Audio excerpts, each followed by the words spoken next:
folks, let's be clear. Nigeria, they say it's the nation with the most churches on the planet, pastors with private jets, global brands, millions of followers, powerful staff. And yet, my friends, the same country battles some of the highest crime rates, the deepest poverty, the hardest daily struggles for millions. How do we square that circle? This is the kind of contradiction that stops you cold. It matters because faith, real faith, should transform lives, not just a select few, not just the ones with the microphone, but the many, the mother selling akara on a Lagos corner, the graduate driving a taxi because the job market is closed, the child whose classroom has no roof. Where is the prosperity gospel for them? We see the perception, a nation blessed, booming with belief, the reality, a gap so wide it echoes.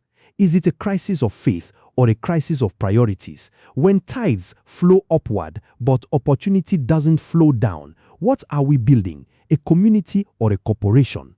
Let me ask you directly, if the message is abundance, why is the outcome scarcity for so many? This isn't an attack on belief, never that. This is a demand for accountability, for faith that walks out of the sanctuary and into the street, that fights for clean water, for good schools, for honest government. Faith that does, not just says. The irony is painful.